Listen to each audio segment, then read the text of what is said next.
It's time for the One Bar and Lupica Show, bringing you anything and everything Minnesota Vikings. Welcome to professional football. All right, welcome back to the One Bar and Lupica Show. I am One Bar, and today we're going to talk a little 2021 draft. You know, it's early. Yes, I get it. Nobody wants to hear about the draft right now, but when you're 0-3 and you're looking at the possibility of having a surefire top 10 pick, it's actually kind of worth bringing it up at this point. So we're going to talk about a specific prospect in this episode. Before we get started, remember, subscribe to the channel. We got a lot of viewers right now that are watching, but they're not subscribing. Remember, subscribe so you don't miss anything that we're bringing to you every damn day, Minnesota Vikings. So the big thing, Tank for Trevor.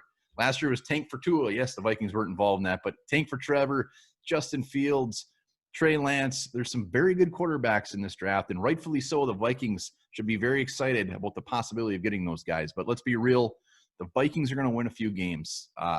They're probably going to not win a ton of them, but they're going to sneak a couple wins in. And there's teams like the Jets. There's other teams like the Washington. They're just probably not going to win any games, and they're going to end up getting these quarterbacks. So barring something completely shits the bed and the Vikings end up in those top 3 picks, we got to start thinking that Tank for Trevor it's got a good ring to it, but it might not happen. So who are we talking about? How about we win for Wyatt? That's my new motto. Wyatt Davis, Ohio State guard, All-American last year in 2019, an all-out game-changing guard. Yes, guard is not sexy. Guard is not fun. When we took Garrett Bradbury, it was kind of like, all right, he's going to be good, but it just doesn't have the ring like a Justin Jefferson. But we've seen the guard play. The Vikings have invested rarely. When's the last time they took a guard early? They took Pat Elflein in round 3.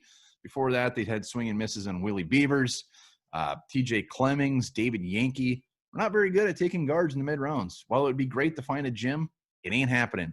So we need to squash this big old need. And Wyatt Davis is going to be a guy that is a sure top 15 pick. So if we're anywhere in the range, right now I see the Vikings probably picking from like pick 7 to 12. Maybe I'm being a little bit generous. Maybe 5 to 12. That's perfect. Wyatt Davis fits in this, and I'm going to tell you why. Wyatt Davis, like I said, 2019 All-American, started 2 games in 2018, 6'4", 310 pounds, came out of high school as the top-rated guard in high school, was a top 25 overall player. Ohio State snapped him up immediately.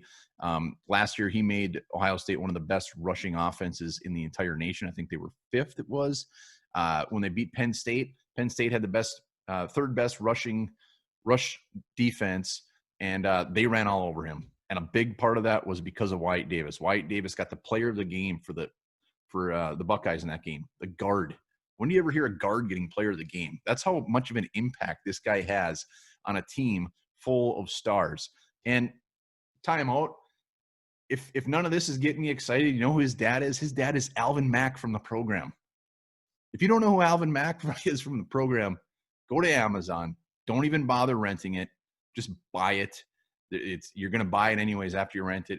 Watch the program. Alvin Mack, the guy plays, he's crazy in the movie. He's not nice. And that's kind of like Wyatt Davis in real life. Wyatt Davis is out there, and he's a mauler. He's a bruiser. He's got an attitude out there that is exactly what we need on this offensive line, is a guy with some swagger, just like Justin Jefferson showing with the wide receiver. We need a guy that is not nice, and that is Wyatt Davis. He's a physical beast. He's destroying defenders. Regardless of the style of the offense you run, it does not matter. He is a plug-and-play day one starter. He is a guy that is going to be a huge part of whoever gets him for their offensive line for the next 7 to 10 years. Imagine him plugging him next to Garrett Bradbury. We got Ezra Cleveland waiting in the wings, Brian O'Neill on the right, and it just squashes one of the biggest, grossest needs the Vikings have had in years, because it is a disaster right now. And that's why I'm saying win for Wyatt, get the 8th pick, make it an easy play. We've been seeing guards and interior offensive linemen go earlier and earlier in the draft. More of them have been going, and Wyatt Davis is going to be right there. If he's not a top 10 pick, I would be very, very surprised. He did opt out this season. He was planning on playing, but in early September, he's just getting ready for the draft. So everything we've seen of Wyatt Davis, we already saw. So everything's on tape. He's ready to roll. So I am as you can tell, I'm a very large Wyatt Davis fan. Like I said, it's probably not going to win any popularity contests because everybody wants that quarterback. The quarterback will come. Kirk Cousins will be here next year, whether we like that or not. He's got that big old payday. He's got that big old chunk of money due to him, so that we cannot just move away from him. So is what it is. So I'm all in on Wyatt Davis. Go check out some of his tape on YouTube. It's fantastic. And we'll be talking more draft, not a ton, but we'll be sprinkling in some draft as we go.